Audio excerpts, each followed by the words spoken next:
A woman was thrown out of a store, not for stealing, not for causing a scene, but because her wallet looked too poor. 1 minute later, they tossed her membership card on the ground. 5 minutes later, they popped champagne.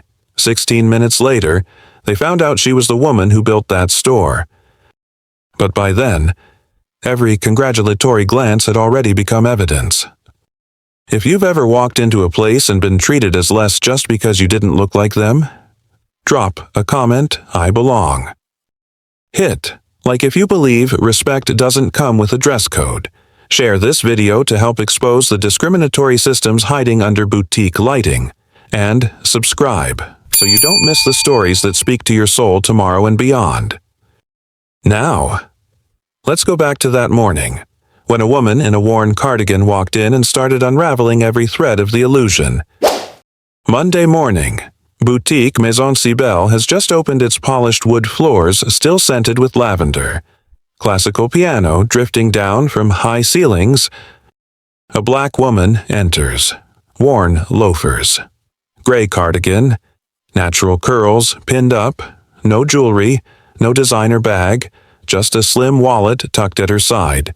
She doesn't hurry or look down. She walks straight in, each step measured, as if the floor beneath her was made to hold her, even though every detail in the store suggests otherwise.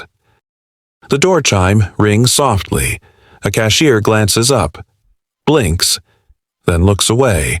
A white shopper choosing silk scarves glances over and draws her tote closer. Mirelle pays no mind.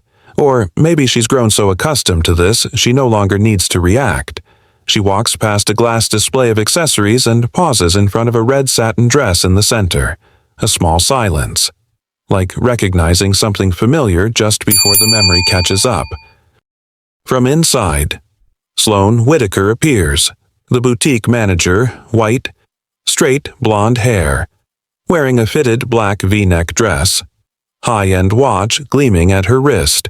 Her smile is energetic, but her eyes aren't smiling. Sloane doesn't ask if she can help. She doesn't offer tea or introduce a product. She moves directly to Mirelle, tilts her head exactly 30 degrees, forcing a tight-lipped smile, then speaks softly, sweetly poisoned. "Excuse me, can I help you?" "Ma'am, this is Maison Cybelle, a luxury boutique. We don't have a clearance section." Mirelle turns and her eyes are still calm as water before a breeze. Not angry, not confused, simply composed. "Thank you. I know exactly where I am." Sloane arches an eyebrow. Nobody answers like that. Nobody looks like that and walks in just to say it. Mirelle lifts a hand, lightly touching the edge of the satin dress, her eyes fixed on a faint seam, a seam so subtle that only someone who's threaded a needle can see it was once altered. Sloane clears her throat. "If you'd like directions to a nearby mall, I'd be happy to assist. There are more appropriate stores there." Some staff nearby duck their heads. Nobody intervenes. Mirelle doesn't look like someone who could buy here, and Sloane the brand protector knows her job. Mirelle nods softly, but she doesn't leave. Instead, she reaches into her coat pocket, pulls out a spool of black thread, places it gently atop the glass next to the satin dress, and speaks softly. "My grandmother used to say, if a place can't see the thread, it can never understand the garment." Then she smiles. No explanation, no performance. She wraps up the spool, pockets it, and steps toward the silk display by the mirror. Behind her, Sloane stands frozen, unsure whether she's been insulted or outmaneuvered in a language she never learned at Harvard. Sloane follows, wearing a mask of politeness that conceals a message: you don't belong here. "That satin is from our limited edition collection, only 3 in the country," she says. Syrup sweet. A very bold choice. Mirelle says nothing. Her fingers trace the silk as though each stitch were whispering something only she can hear. The light above glints on the fabric and reflects in her eyes barely a flicker of sadness. Sloane flashes a polite smile. If you're concerned about fabric quality, I can show you some more accessible options popular with our prospective clientele. From the cash desk, young associate Eliza glances up. 2 months in, low ponytail, light eyeliner. Quiet. She's hesitant to speak. Sloane dislikes being challenged, and this customer is just a stranger in a gray cardigan, not worth the risk. Meanwhile, Sloane continues. Each sentence she thinks is gracious, slicing deeper. Of course, if you'd like to try it on, I can open a fitting room. Just be aware our policy requires holding a credit card for items over $2,000. Mirelle doesn't reply. She briefly tilts her head toward the off-standard seam. 1 second, 2 seconds, then she releases her hand. Reasonable policy, she says quietly. Steady, for someone who doesn't know what she's touching. Sloane frowns but keeps her courteous facade. And you do know. Mirelle meets Sloane's gaze, no anger, just a depth that won't let go. Then she turns away, heading to the accessory wall as if the question wasn't worth answering. Eliza swallows, watching the seam. In that moment, she realizes this customer isn't admiring the dress she's built it. Eliza looks back at the register, hands trembling slightly. Sloane still smiles confidently that she's educating someone out of place. Mirelle continues as if the store had extinguished her long ago and is now replaying with someone else's name on the door. She stops at the accessory case, reflective glass like still water displaying jeweled buttons, silk gloves, silver embroidered scarves, items not for the casually curious. She stands long enough to unnerve an assistant who inches forward then steps back. Sloane watches silently from across the rack. She's used to people not lingering without the price tag to back them, but Mirelle stands as though time stopped for her. Then she reaches into her pocket again and pulls out that worn spool of black thread. No box. No label, just an aged coil with a fraying end. The cardboard core eroded from time. She places it atop the glass display. No one moves. Sloane barely twitches, about to speak, but Mirelle gently lays her words into the space. My grandmother used to say, she begins slowly, if a place can't see the thread, it will never understand the garment. Silence gathers. Eliza finally looks up from behind the register. Sloane gives a dismissive, rehearsed laugh. That's profound, I guess, though I don't think the quality of our service should depend on your grandmother's philosophy. Mirelle doesn't respond. She gently retrieves the spool and tucks it back inside her pocket. Eliza's eyes lock on the spool. She sees movement reflected in the glass case, an embroidered scarf slightly askew, with a black stitch matching the spool's thread, a color not glossy, not matte, just quietly distinctive, the same thread used only on original prototypes, not for retail. Sloane swivels away, checking her phone, oblivious. Mirelle steps to the wool rug near the end of the boutique and strokes the edge of a chair like testing its grain. Her sentence lingers. If a place can't see the thread, it will never understand the garment. That little, silent thread marks the beginning of something falling apart without anyone in the store noticing, not because they lack intelligence, but because they never expected someone without a designer bag to have held a needle long enough to knit the place itself. Suddenly, the boutique felt compressed. Fewer people came in or left, but eyes multiplied. Some pretended to browse scarves or stroll past shoes, but everyone was watching the centerpiece, the black woman in the gray cardigan, walking calmly as though she'd never been humiliated. Sloane hovered near the main counter, arms loosely crossed, lips pressed together as if planning her final move. You know, she said loud enough for nearby shoppers to hear, that red satin dress is the most expensive piece in the boutique today. It's listed at $4,650. Her gaze stayed locked on Mirelle. Others overheard and glanced over, expecting the usual reaction: hesitation, embarrassment, or a silent retreat. But Mirelle did none of that. She tilted her head, looked at the dress, then back at Sloane. "If there's a fitting room available, I'd like to try it on." The boutique seemed to freeze for a moment. Sloane took a half-beat to regain composure. "Of course," she replied with a half-smile. "We always accommodate those willing to explore." She gestured to Eliza, the young staffer behind the counter, who approached with obvious discomfort. "Please escort her to fitting room 3, Sloane said, "and ensure the dress remains pristine. It's not for careless movement." Mirelle accepted the dress from Eliza, cradling it as if something fragile, not meant for mere wearing, but closer to something to be read. She walked toward the fitting room slow, steady, not projecting confidence but simply feeling no need to fear. In the main space, customers whispered, half waiting for a performance. An older man shook his head in amusement. A woman in a fur coat half joked, half poisonous. "Hope there's a refund policy if the dress stretches." Laughter rippled, but Eliza didn't laugh.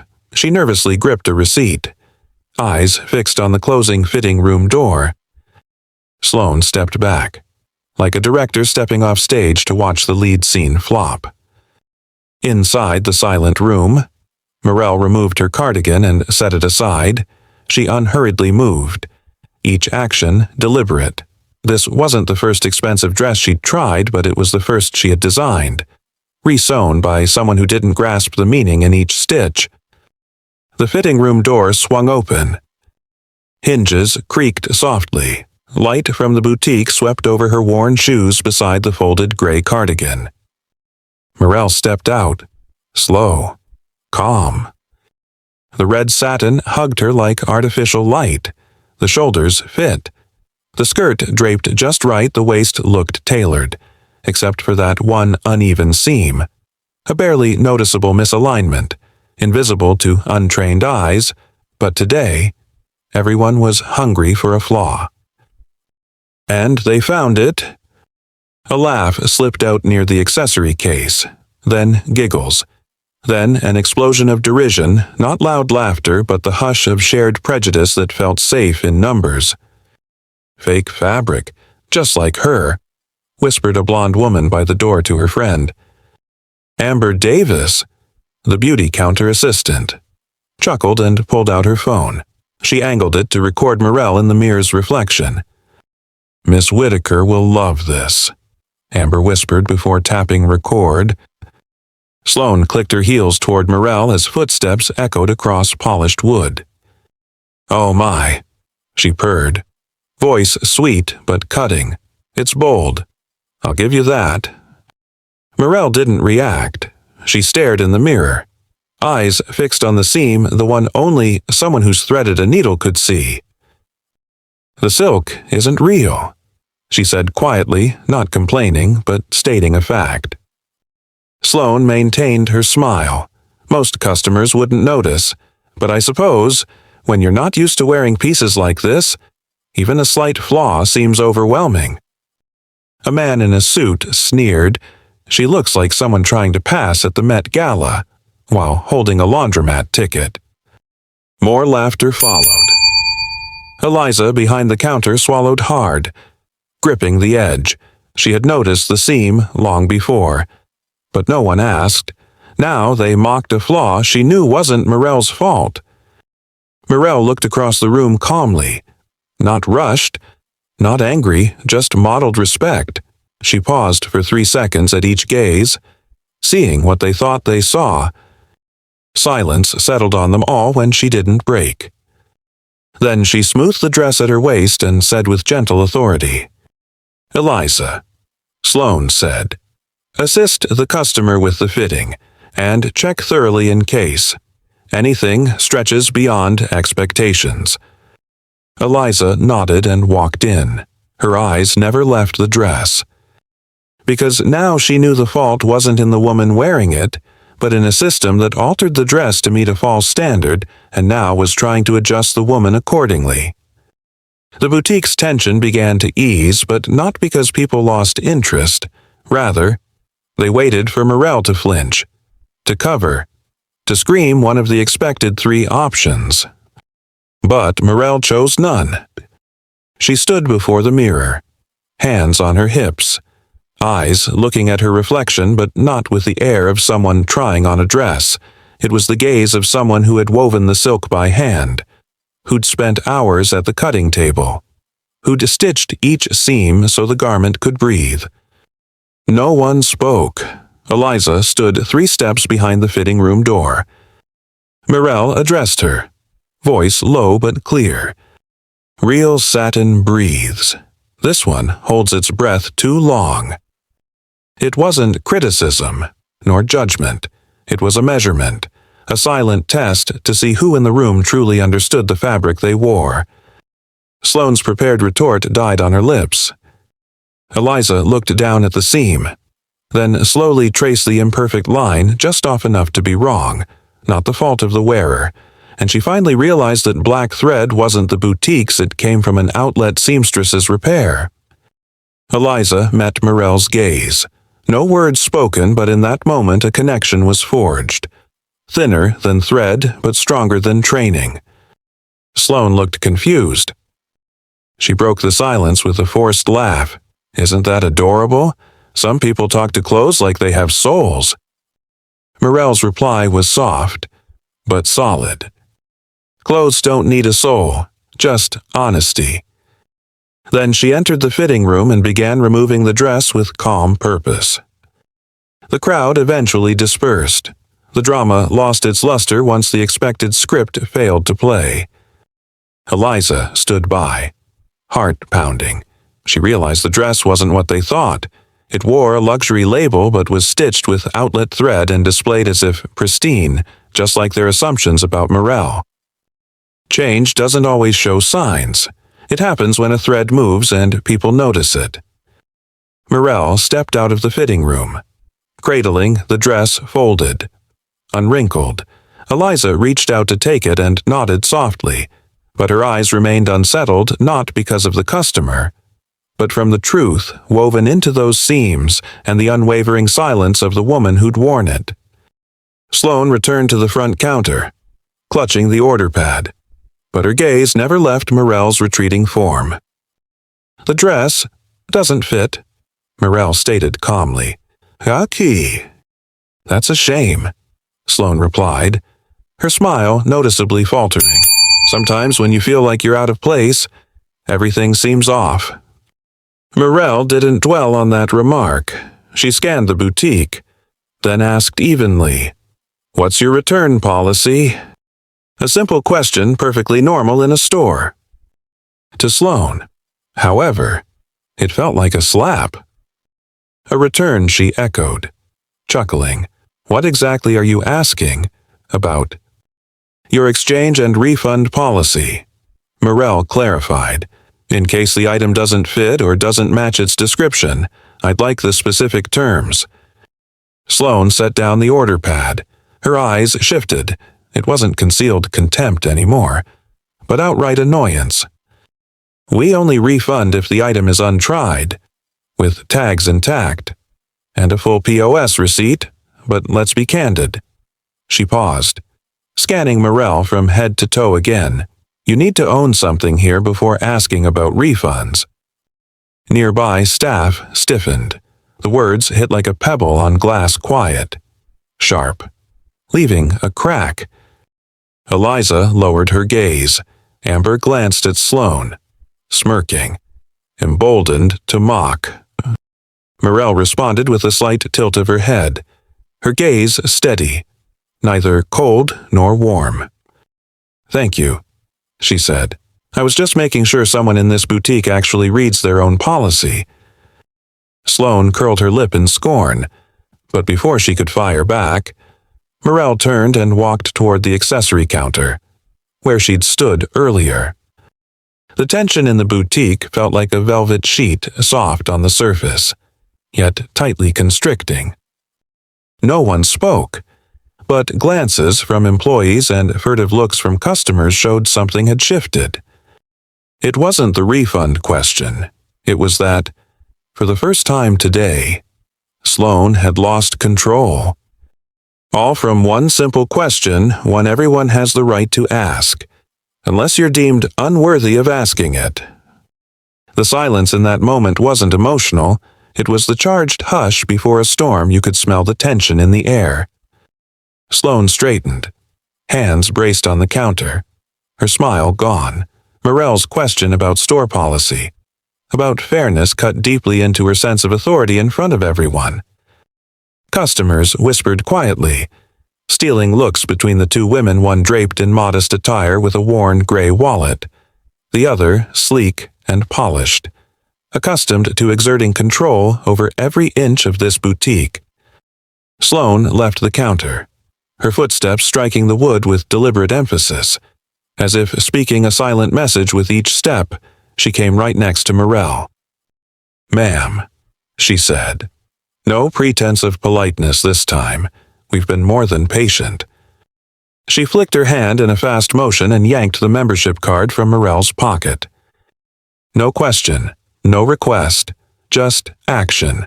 Quick, forceful, violent. Then she raised the card high, twirling it like a dirty object before letting it fall. The card hit the wooden floor with a soft tap but audible to everyone. She spoke slowly, voice clear enough for all to hear, "You don't deserve to touch velvet." Silence. Then laughter, a single chuckle. Amber, standing behind the counter, pulled out her phone and recorded. A woman in a fur coat laughed out loud and nodded. She had it coming. A man whispered, "That's why we need people like Sloane. She keeps standards." Applause followed, scattered but present. Because once a crowd finds its side, it finds cruelty easy and relentless. Mirelle didn't speak. She bent down, gently picked up the card. No hasty movement. Her hand didn't tremble. No shame. No panic. She returned the card to her cardigan pocket, an old garment. Its stitching intact. She smoothed the pocket flap, then slowly pulled out her phone from the other pocket. An older model. Far from a bezel-less screen or triple-lens camera, a simple, almost vintage phone. But the interface wasn't for calls or texts. Her finger scrolled through icons. A small, faint app appeared unlabeled. She opened it. No one noticed. They saw only the woman they believed didn't belong. On-screen footage shot from the very card Sloane just threw. A low, angled view capturing every expression, every insult, every applause. It wasn't just a membership card. It was a mini camera, issued internally to monitor boutique culture within the Cybelle chain, given only to people who worked quietly behind the scenes at each store. Back end, checkout, or back room to catch what revenue reports didn't, how people treated people. And today, the card had done its job. Mirelle looked at the screen, glanced at the log 1423, verbal incident 1425, object thrown 1428, audience response. No smile, no triumph, just confirmation that the moment needed keeping had been preserved. The crowd hadn't realized. They quietly dispersed, resuming their browsing as if nothing happened. Sloane returned to the counter, fixed her hair, and asked loudly, "May I help anyone else?" Amber was still reviewing her own video, adjusting lighting and angles, unaware her clip was just a biased snippet. The real footage lay protected in the brand's secure system. Mirelle closed the app and tucked her phone away. No one noticed. And that's why they were caught off guard. Truth, when recorded in silence, doesn't need to shout. It only needs to exist at the right moment and play back to the right ears. Today, that truth began recording. The boutique slipped back into its suspicious version of normal, as if nothing had happened, as if the sound of the card dropping, the cruel words, the silent gaze of that woman, none of it mattered in the grand script of upscale customer service. A few guests laughed again. Mild banter returned. A staff member resumed the piano music tasteful enough to cloak whatever had just transpired. Sloane moved to the front counter, slipped off her thin gloves, adjusted her hair. "Amber," she said, "ask Tyler to bring champagne from the back room." Amber dashed off like she'd just received a royal decree. "We have reason to celebrate," Sloane continued, loud enough for the remaining patrons to hear. "Today, Maison Cybelle defended its standards." A woman in a fur coat agreed emphatically, "We really can't let just anybody in. You know, it ruins the experience." Another customer nodded. She held firm, but appropriately. "I like how that was handled." A few minutes later, champagne arrived. Tall crystal glasses were placed on a silver tray, the boutique's most expensive champagne reserved for special occasions, not promotions or staff birthdays. Today, they believed they'd won an honorable battle. Sloane's glass was poured first. She raised it like she was about to take an oath. No one questioned her confidence here. It was enough just to see it. Collective hubris can be a stronger intoxicant than champagne. To refinement, she toasted, and standards that cannot be shaken. The crowd clinked glasses. The sound of crystal tapping rose like a chorus, each chime confirming what happened was right, necessary, proof of a selective culture.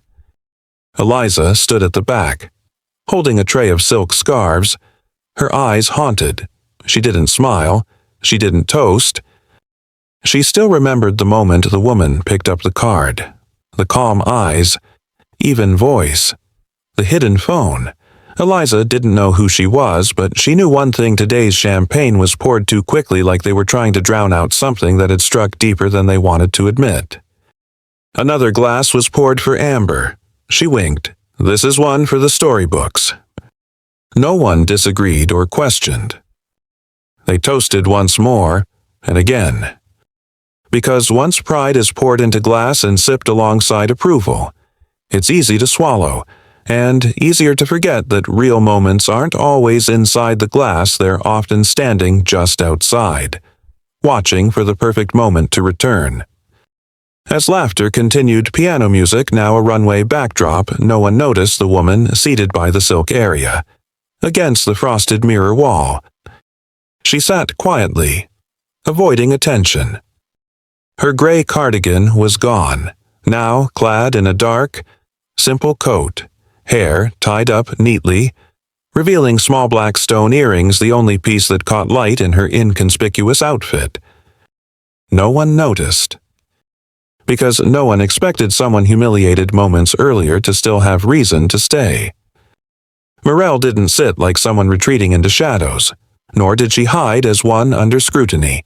She sat upright, eyes fixed on the front counter where Sloane smiled and clinked glasses with a fur-coated customer.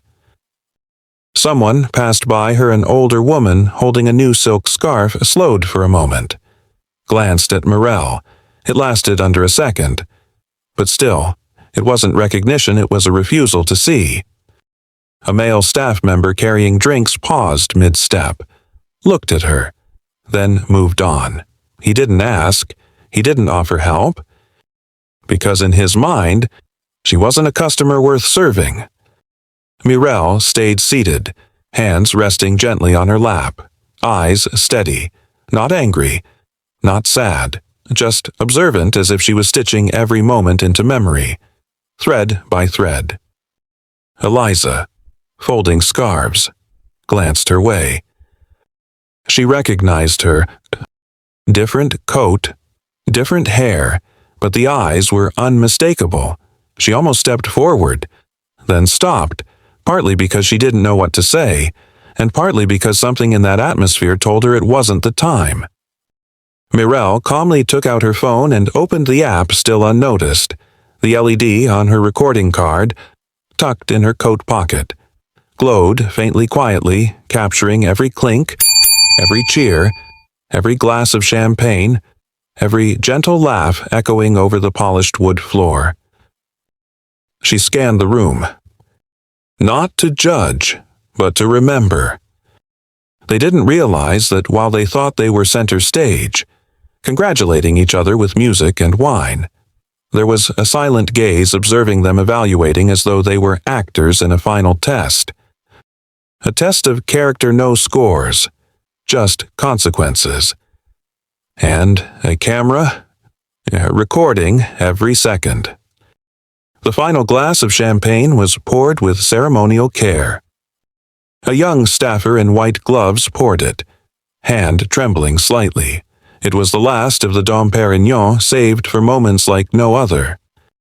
He placed it on the tray, poised to take it to the front, but then he turned to Sloane and asked quietly, "Miss Whittaker, did that VIP from HQ arrive yet? I thought someone important was due." Sloane paused a moment. Then she smiled with quiet pride and shrugged. "Maybe they'll come. Or maybe they've already heard this boutique understands how to protect its brand." Amber chuckled. "Maybe they're late because they're avoiding walking past all this. Poverty." The group laughed again, not loudly, but enough to feel solidarity. Sloane looked at the final glass. She considered calling out to a familiar patron, but then reconsidered perhaps that glass should stay. For herself, or someone truly deserving who might walk in at the right moment. She raised her hand, signaling the staff to hold the glass. And then the voice came. Not loud, not rushed, but crisp, clear enough to stop every breath in the room. "You were waiting for someone important, right?" Every gaze turned in the same direction. From the silk section, a woman emerged. Mirelle. No cardigan. Hair neatly tied. Shoulders square. Eyes unflinching. She moved among the laughter, the pouring, the applause of those convinced they'd safeguarded elegance. No one spoke, no one called her back, for most hadn't noticed, and the rest couldn't believe it. She stopped in front of the tray holding the last glass. The young server froze, tray in hand, eyes wide. Mirelle looked at him, then gently lifted the glass. Her voice resonated in the hushed boutique. "You saved this glass for someone important, right?" She tilted her head, looking at Sloane, Amber, Eliza, and the customers who had applauded. "That's okay, I've arrived." The room went silent. No clinks, no laughter. Eliza held her breath. And Sloane wasn't sure if she'd dropped the wine in her hand or if the standard she'd championed had shattered in her palm. Mirelle raised the glass to chest level not to drink, but to remind them the last glass is always the most precious, not for the wine inside, but for who holds it. The glass door of Maison Cybelle closed behind Mirelle with a soft click and overly polite farewell. She didn't look back. Golden afternoon light stretched across the parking lot like a honey-colored velvet scarf. It glittered on the windshield of an old silver Honda scratched. Faded. Unremarkable. Mirelle walked to that car and opened the driver's side door without hurry. Each step was steady, as if she knew exactly where she was going and why she stayed. She sat down, closed the door softly. The interior smelled of old fabric and worn leather seats fading with time. No AC, no touchscreen, no flashy tech. Just one object in the console, an old black flip phone, its paint worn around the edges.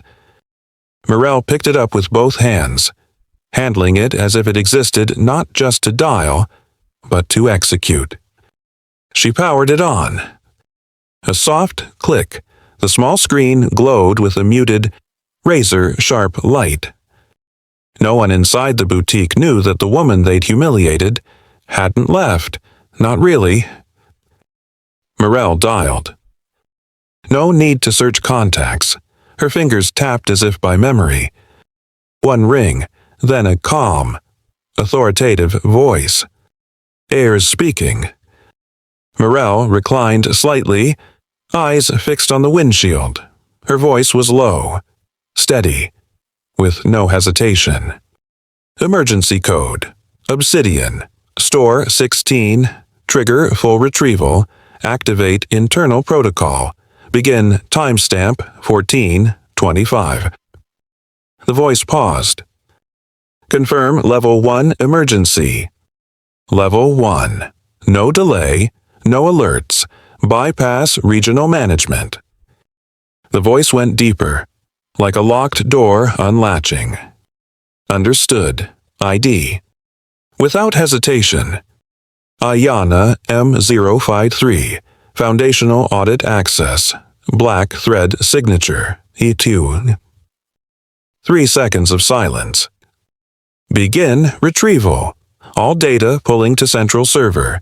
Remote control takes effect in 6 minutes. Internal cameras recording.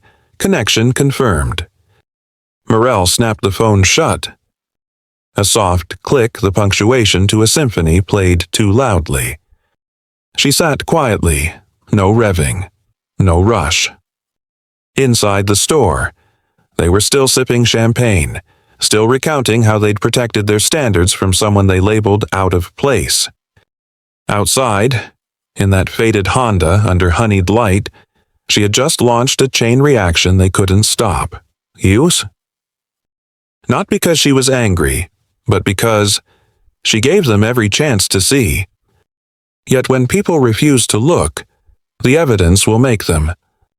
Inside the boutique, the final glass rang in a toast.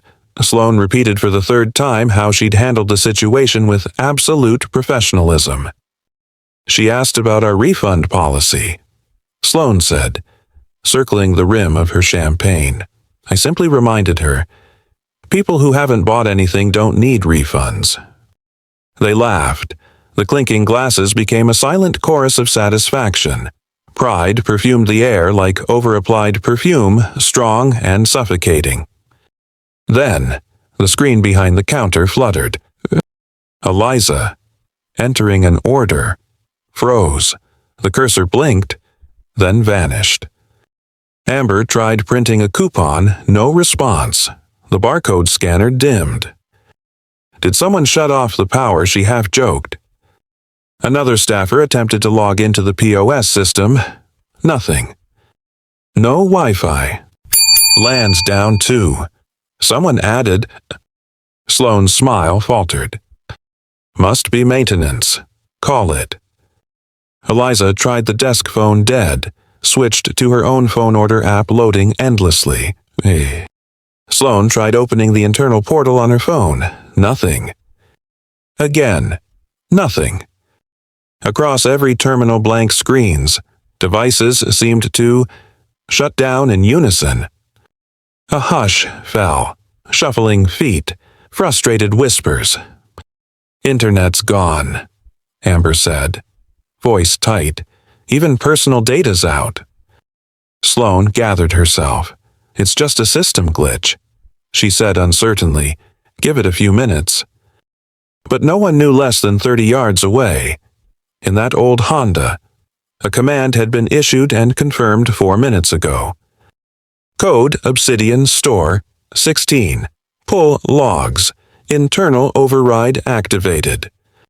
Once entered, the entire internal network, Wi-Fi, databases, PUS, cameras went offline from the main system. Control shifted to the founding audit channel. No regional management alert triggered. Sloane had no clue this wasn't a glitch. It was the highest level audit override designed to detect discrimination, misconduct, every sign of abuse. Boutique Maison Cybelle Store 16 had just been quarantined from headquarters. One technical door closed. Another, the door of truth, was slowly opening line by line of data, frame by frame, word by word. Everyone inside was being documented, still thinking the incident was closed. No one spoke. Silence didn't come from respect. It came from a creeping doubt seeping in like water into velvet, slow, deep, chilling. Eliza tried IT again. Still dead. She stared at her phone, no signal, no data, no Wi-Fi. Another staffer checked their own phone, same. Every signal dropped, as if the store had entered a communication blackout. Amber looked at Sloane with worry. Are we being hacked? Sloane forced a calm, but her lips were dry. She hurried back to the small office behind the counter where backup servers and power cables lay. Opening the door, she found lights on but none blinking in rhythm. They stood still like they'd been drained of life. Outside, the late sunshine glinted on the beat-up car's hood. No one noticed her in the driver's seat. Mirelle still sat. Light hit her cheekbones like a steel thread. On the flip phone screen glowed the internal audit map. Store 16 red dots showing locked. Recording. Tracked. She tapped each line. Feed from all internal cameras was now streaming to the central server. Every terminal disconnected. Every conversation from the counter to the fitting room being converted into time-stamped recordings. She selected an audio clip. Sloane's voice crackled through. You don't deserve to touch velvet. Mirelle didn't respond. She'd heard it once in the boutique, but now it echoed in the corporate ethics system.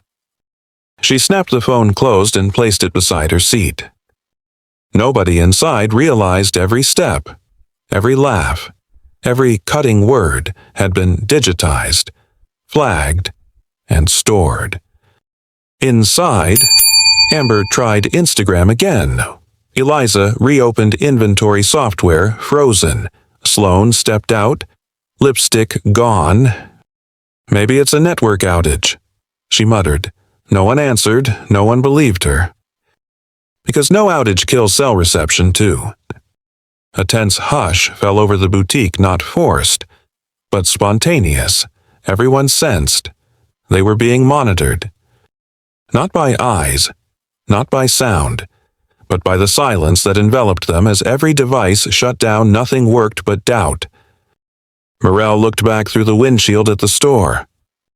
Lights still on, doors still open, but inside, the real world had sealed itself off. She exhaled quietly and closed her eyes, letting the silence finish the job. Silence, and it couldn't be silenced. The glass door of Maison Cybelle remained closed behind Mirelle, but everyone inside began to feel a chill. Not from the AC, but because the network was still down. Cell service was gone, and no one could laugh anymore. Sloane stood near the main counter, her fingers tightening around the last champagne flute. She glanced at the clock, then at the door. Her mind raced through how she'd explain it to IT, or if needed, escalate to regional management. Just then, 3 black SUVs pulled up to the window in unison. No sirens, no fanfare, just 3 dark vehicles, tinted windows, engines off at once as if choreographed. Sloane straightened up immediately. Here they come, she said to Amber. Head office must have heard how we handled things. Amber's eyes lit up. Do you think they're really coming to audit us? Sloane smirked. Audit? No, they might be here to learn from us. From the back, Eliza watched silently, unsettled, unsure whether to feel relieved or afraid. The lead SUV's rear door opened first. A black woman stepped out. She wore a charcoal suit tailored precisely, with a simple collar and no jewelry beyond necessity. Her face was composed, unsmiling, not scanning the windows with curiosity, but walking straight in. Behind her followed an Asian man with glasses, a tablet tucked under one arm, a white woman in a long coat scribbling notes, and two men in dark shirts, radios clipped to their waists, eyes fixed directly on the glass door. Sloane hesitated a moment before regaining her composure. "Could be internal legal," she said, maintaining a calm tone, probably verifying details before filing commendation reports. One of the guards approached and slid the glass door open for the group. The black woman in the suit entered first. All the staff lifted their heads reflexively. Eliza put down her cloth stack. Straightened up, Amber smoothed her hair. Sloane moved forward with confidence. "Welcome," she said, stepping up like she'd been called to the stage. "I'm Sloane Whitaker, store manager. We're honored to host today's inspection. I'm sure you'll see how we uphold our service standards firmly, yet elegantly." The woman didn't respond immediately. She scanned the room, champagne glasses. Staff frozen in place, even the few customers who'd clapped. "Everything appears normal," she said evenly. "We will be reviewing it all." Sloane resisted a grimace. She couldn't tell if it was praise or just stating the obvious. She kept smiling, confident she'd acted appropriately. "Yes, we're ready. Ye too." She didn't yet know that the only thing she was ready for was what she couldn't stop. The woman in the suit stood in the boutique as if she owned the space, no need for loud introductions. Her presence alone made the air tension tighten. She made eye contact with everyone, trying to guess her identity. Sloane took a step forward, holding her smile like a polished script. "You must be from headquarters," she said, extending her hand. "I'm the store manager. We recently resolved a tricky situation. We followed protocol. As you'll hear from staff." The woman did not shake. She only nodded slightly, eyes drifting over Sloane's shoulder. A young lawyer with glasses and a gray suit stepped forward with a thin envelope. Authorization for immediate inspection. He said, "Signed by executive leadership, no prior notice." Sloane took the envelope but didn't open it in time before the woman spoke. "We are not here to shop," she said, her tone calm and weighty enough to silence every sound. "We are here to record, to collect, to verify everything that happened in the last 48 hours. Sloane furrowed her brow. "Would you clarify that?" The woman faced her squarely, no smile, no softening words. "I'm Evangeline DuPont, Executive Vice President of the Cybelle Group, Dressmaker." The words didn't shout, they landed like a verdict. Silence filled the boutique. Amber swallowed. Eliza stepped back, cloth still in hand. Some customers exchanged nervous glances, no longer curious, but uneasy. Sloane still smiled, but her lips were losing color. "I wasn't informed there was a high-level inspection today." Evangeline stayed composed. "Precisely, because we weren't here for your prepped version. We came to see it unfold naturally." She turned to the legal team. "Retrieve all video footage from 14 Soero to 16 Rue. Record any devices that lost signal. Communicate with the central system. All data will be cross-verified." Sloane took half a step back, feeling the ground shift. "Ms. DuPont, I think there's a misunderstanding. We were just responding to a customer who didn't fit the profile." Evangeline stopped, looking her dead in the eye, her voice softer, clearer than any policy. "We're not checking how you sell. We're checking how you categorize people." Then she walked away without another word.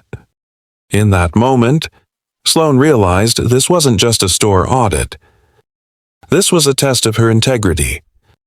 The back door flung open again. A man in a gray coat, cap low, surgical mask, entered with a grocery bag printed Maison Cybelle. Sloane frowned. "I said we don't accept deliveries at this hour." He said nothing. He set the bag on a side table, removed his cap, then took off the mask. Eliza recognized him first. Jaw dropping, the cloth fell from her hands. Amber frowned. I think I remember him from spring training.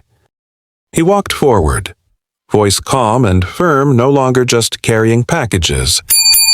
I'm Jonas Hill, head of internal HR for Cybelle Group. A collective breath caught in the room. Amber dropped her phone.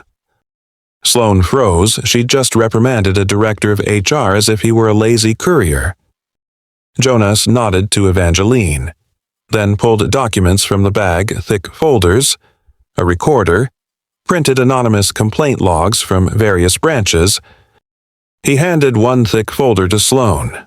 I'm the whistleblower who initiated the internal audit of Store 16. Sloane recoiled. Jonas turned to the legal counsel beside him. The initial report found 3 days of security footage logs were intentionally deleted, but the independent backup from the Obsidian audit has been recovered. A staffer near the accessory counter whispered, "What's happening?" His coworker answered in a hushed tone, eyes fixed on Jonas. We've been under audit this whole time. Evangeline addressed the staff gently but firmly. Not every audit announces itself, especially where systemic bias or abuse is suspected. She paused. Scanning the boutique, we observed behavior, not sales numbers. Sloane bit her lip, trying to regain control. I don't understand. A customer wearing casual clothes, are we under investigation? She wasn't even our target demographic. Jonas cut in, voice steady, calm yet resonant across the floor. She wasn't just a customer, and even if she were, she still deserves dignity. No one replied. The boutique, once lively, lay silent like a gallery after closing. Evangeline approached the main counter and placed her hand lightly on it. This isn't luxury if you can't show respect to every individual. Sloane stood rigid, holding her glass now heavy, cold, meaningless. And for the very first time, she realized it wasn't the customer who didn't belong here. It was her own behavior that didn't measure up. The far corner of the boutique was quickly repurposed into an impromptu workspace. A small glass table by the wall was pushed aside and replaced with a large screen hooked up to the legal team's equipment. Staff were told to stay in place. Customers whispered they wanted to leave, but were encouraged to stay. They were witnesses. Evangeline DuPont stood beside the screen as Jonas Hill took his seat at the control desk. No one spoke. No one had to. Jonas nodded toward Evangeline. She didn't need an introduction. She simply said, "What you're about to see is an extract from our internal surveillance system store cameras and body cams activated via founder-level access." Amber's eyes widened. Eliza bit her lip. Sloane couldn't tear her gaze away from the screen, perhaps because she couldn't. The screen flickered to life. First shot a low-angle view of the small membership card. It shook slightly, but the image was clear. Sloane's voice rang out. "You don't deserve to touch velvet." The room fell silent. The footage continued, Mirelle bending to pick up the card, her hand trembling but her expression steady, then the cold stares from those around her, scattered applause, Amber's laughter, a customer's voice. She looks like she wandered in from a bus stop. Sloane squeezed her eyes shut for a moment, then reopened them. The shot changed overhead camera footage showing Sloane yanking the card from the customer's hand. Her face was unmistakable, her motion decisive, and now they heard her words, unfiltered. "You need to own something before you ask about refunds." Jonas paused the clip. He turned to a tech staffer. "Retrieve the original timestamp and verify the device. Is it consistent with central logs?" "Fully matched," came the reply. "No tampering found." Next came witness testimony. Eliza was invited to stand. Her voice wavered but held firm. "I saw the stitching on the dress. It was altered, and I also heard Ms. Whitaker say we shouldn't serve customers who don't look the part."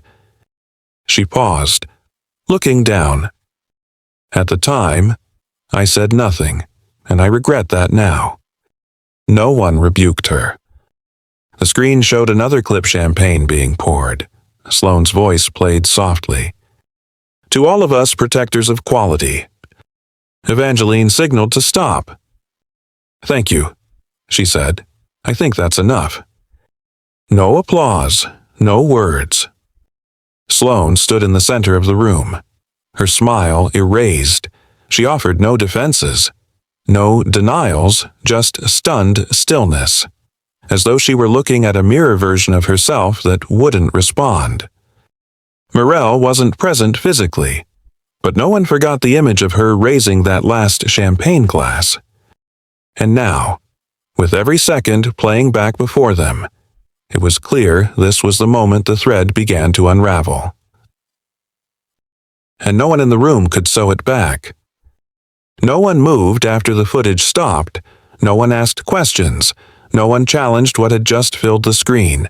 They stood there, some with clenched fists, some pursing lips, others staring at their feet as though wanting to disappear into the carpet. Evangeline Dupont made eye contact around the room. She waited for attention to shift, for the hush to fall fully, for heavy breaths to subside. Then she stepped forward. Her voice was quiet but carried the weight of change. Please meet our silent founder, Kitty Norn. A long pause. Confusion spread. Was this an introduction or a hint? A small door opened at the back of the boutique. Not the main entrance, not the stockroom, just the staff-only door used to move merchandise, access the restroom, or duck out of sight. A woman emerged. Sunlight streamed through glass, reflecting off her dark coat. Her hair was pinned up, black stone earrings gleamed, her eyes were steady as a needle. Mirelle. No one spoke. She walked slowly through the shaft of light. Each step was deliberate, not to confront, but to map the room with her gaze, the way one silently notes landmarks. Sloane stood frozen. Her face had gone pale as blank paper. Amber dropped her phone. The thud echoed in the hushed space. AD2. An elderly customer took a half-step back, whispering to their companion. We humiliated the owner. Evangeline offered a faint, knowing smile, the first emotion since she entered. Not just the owner, she said, the woman who co-wrote the culture code of this brand. Eliza pressed a hand to her mouth, her hand trembling. She had stood right next to this woman, seen her needles, her thread, the words about fabrics that draw breath. Now it all fell perfectly into place. Mirelle paused in the center of the store.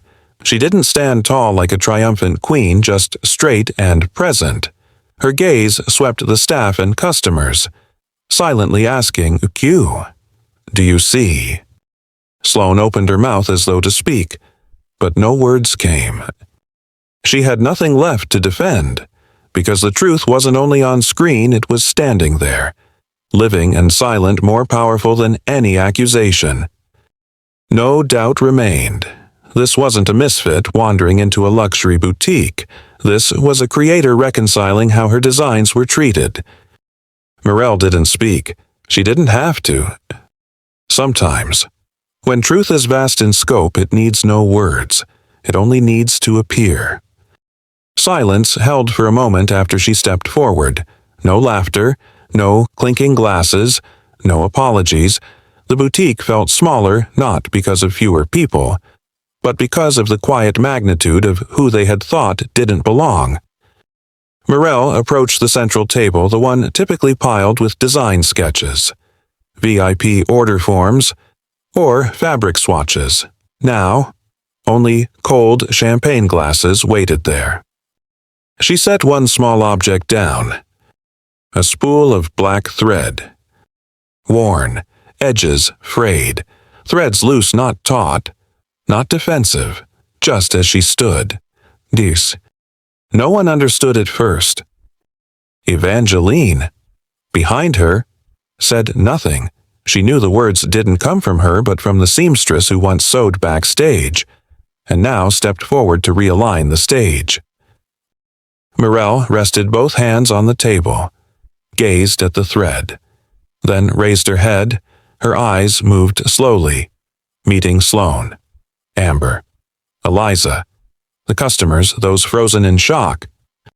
"This," she said, voice calm and steady, "is what started the brand you're standing in."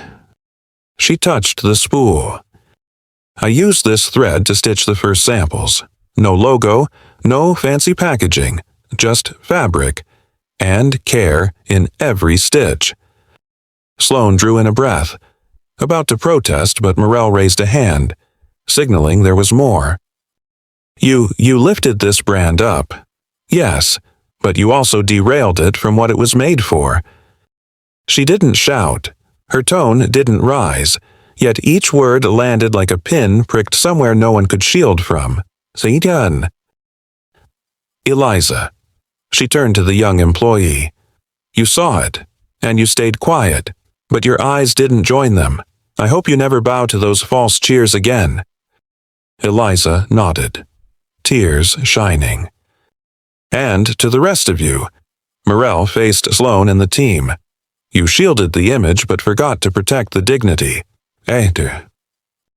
She paused, breathed gently, and delivered the last stitch subtle, but final. "This thread may fray, but the value behind each stitch that endures, and I will not let this brand be represented by those who don't know how to sew." No one dared meet her eyes again, because they knew in this story, the person with the fewest words held its true backbone. A quiet seamstress, a founder without a business card, a Black woman who built a brand with her hands and dignity. And today, she only needed a spool of thread to make the whole system bow. The next morning, Maison Cybelle's boutique in the upscale shopping district opened later than usual. No champagne, no laughter, no piano playing. Only the sound of paper being flipped, pens signing documents, and footsteps on the wooden floor that lacked yesterday's confidence. Evangeline Dupont sat at the round table in the middle of the boutique. No big screen, no banners, nothing to remind anyone this place had been the stage of collective arrogance. In front of her lay the staff roster, the list of involved customers, authenticated video files, and disciplinary request forms. Sloane Whitaker was absent. She had been instructed to leave the store the previous afternoon, not suspended as a manager, but removed entirely as an individual now facing official allegations. No handcuffs were needed. Her business card sat on the admin desk, next to a personal claim for compensation filed by the founders, because she didn't just insult a customer, she disparaged the co-founder, and in this world, that's not a procedural error. Amber was suspended that same morning, filming and mocking the customer, sharing internally, and aiding discriminatory behavior were deemed severe violations of professional ethics. She left the store without a word, just bowed her head and walked away quickly. Eliza was asked to submit a full written account, though she did nothing wrong. Her silence at a pivotal moment was noted. After reading her report, Evangeline said only, "She's still young," but she saw, and now she understands. Customers who applauded, filmed, or insulted were banned from all Cybelle locations for 2 years. None responded publicly, though many quietly messaged apologies through feedback forms, often beginning, "I didn't realize it was that serious." Jonas Hill, head of HR, signed off on all disciplinary decisions. Everything was forwarded to headquarters and included in the corporate culture records. No tears, no anger, because for the first time, the boutique wasn't driven by emotion but by consequences. Evangeline stood, gathered her documents, and surveyed the boutique, The dresses still hung. The silk scarves were neatly folded. The glass doors were gleaming, but the atmosphere had changed. Something had been removed from this place. An invisible layer of dust, a sheet of artificial polish, a discrimination no one admitted to seeing. What remained was silence. Not the silence of fear, but the silence of something being mended, stitch by stitch, value by value, by hand, with truth. By noon, Maison Cybelle still hadn't reopened. The windows gleamed. But inside, nothing moved. Everything paused, waiting not for a sale or a collection launch, but for something new to begin.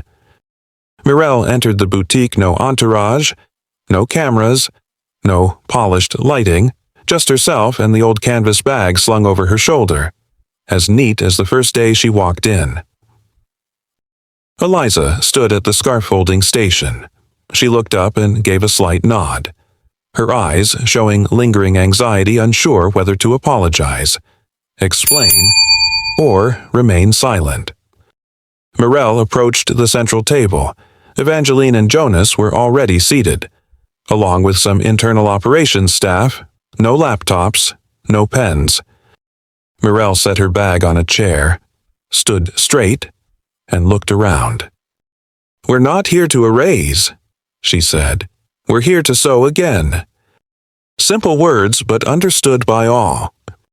"No apologies needed," she continued, "for apologies without action are just blank space before the next mistake." No one interrupted. "I don't need apologies, but I do require one thing." She paused, ensuring every person was listening. "Rebuild the entire management team." Evangeline nodded. Jonas opened a notebook but wrote nothing immediately. "We will retain those willing to relearn leadership," Mirelle said, "not in sales tactics but in kindness and in dignity." She turned to Eliza, voice still gentle and unwavering. "Kindness is when you see something wrong and still stand tall even if only in your eyes."